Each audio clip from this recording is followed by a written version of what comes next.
मस्त असे अगदी रसरशीत गुलाबजाम कसे बनवायचे ते आज आपण पाहणार आहोत. तर नमस्कार, स्वागत आहे तुमचे खमंग रेसिपीज कट्टा या चॅनलवर. मी प्रतिभा तुम्हा सर्वांचे मनापासून स्वागत करते. अगदी रसरशीत सॉफ्ट असे गुलाबजाम कसे बनवायचे ते आज बघूया. तर मी इथं खवा घेतलाय, 750 ग्रॅम हा खवा घेतलाय. इथं मी 6 चमचे या चमच्याने मोजून घेतले. तर मैदा घेतलाय, मैदा चाळून घ्यायचा आहे. उत्तम क्वालिटीचा खवा असल्यास गुलाबजामसुद्धा छानच होतात. आता यात पाव चमचा मी बेकिंग पावडर घालते आहे. तर मैद्याबरोबरच बेकिंग पावडर चाळून घेते आणि आता हा खवा मी रूम टेम्परेचरवर ठेवला होता, फ्रीजमध्ये होता, बाहेर काढून.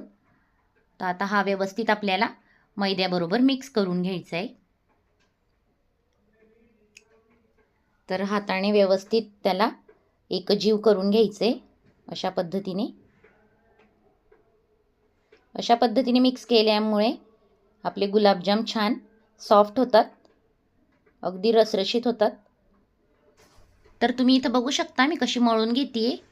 आपल्या तळहाताच्या या भागाने व्यवस्थित खव्याला एकसंध करून घ्यायचे अशा पद्धतीने, जेणेकरून यात काही गुठळे वगैरे असतील तर त्या निघून जातील आणि मैदा व्यवस्थित ह्यात मिक्स होईल.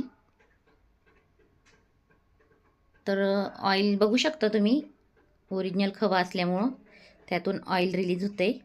तर अशा पद्धतीने आपला खवा छान मळून झाला आहे. आता आपल्याला गोळे बनवून घ्यायचे गुलाबजाम.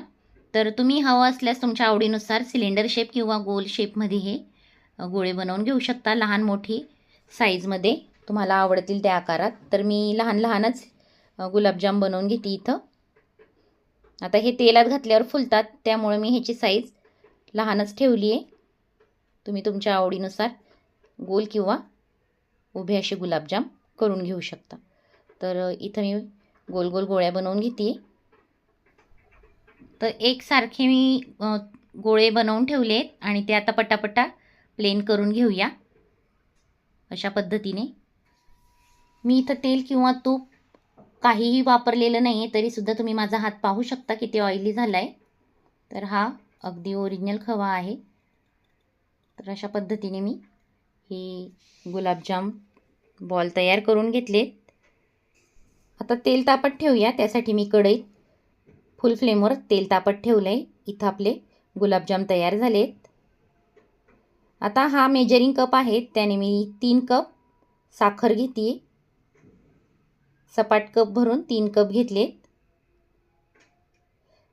त्यात आपल्याला 2 कप पाणी घालायचं आहे, म्हणजे खूप उकळ्या घ्यायची गरज पडणार नाही.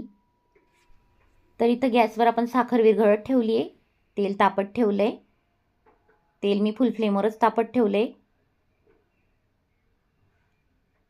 एकदा साखर मिक्स करून घेते आणि लो फ्लेम करून साखर उकळून देऊया.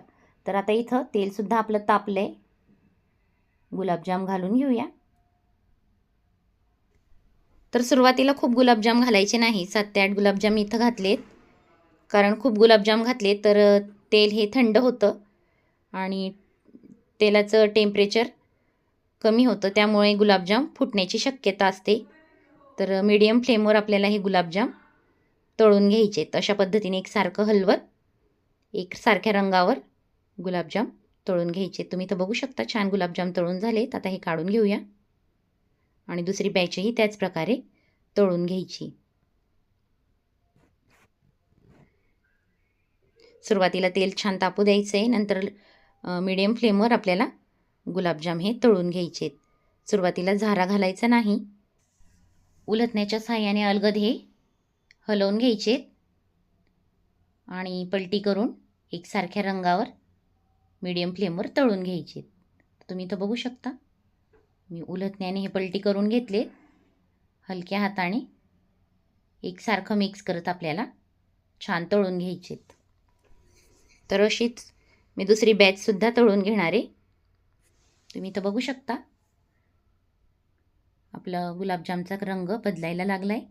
अगदी सोप्या पद्धतीने ही मेजरमेंट मी तुम्हाला सांगितलं आहे आणि अगदी परफेक्ट प्रमाणात होतात, टेस्टी होतात.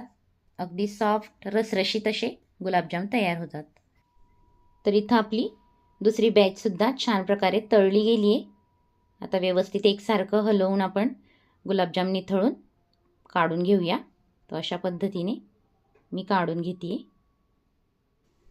तर याच पद्धतीने राहिलेले गुलाबजामसुद्धा मी तळून घेणार आहे. इथं पाकसुद्धा आपला तयार झाला आहे. खूप पाक असा आपल्याला 1 तार 2 तार काही बघायची गरज नाही. थोडे केशरच्या काड्या घातल्या आहेत. इथं मी साखर घालून विलायची वाटली होती, तर अर्धा चमचा मी इथं विलायचीची पावडर घातली आहे.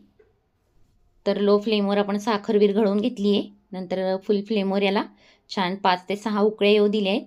आणि खूप पाक किंवा तार यायची काही गरज नाही. तर चिकट पाक झाला की आपल्याला गॅसची फ्लेम ऑफ करायची आणि हे गुलाबजाम यात घालून घ्यायचे. तर मी गॅसवरून खाली उतरवले आणि हे गुलाबजाम यात मी घालून घेतलेत. तर अगदी मस्त असे गुलाबजाम आपले तयार होतात. आणि तुम्ही इथं बघू शकता आपले गुलाबजाम अगदी रेडी झाले आहेत. तर याआधीही तुमच्याबरोबर मी गुलाबजामची रेसिपी शेअर केली होती, तर चॅनलवर जाऊन तुम्ही बघू शकता.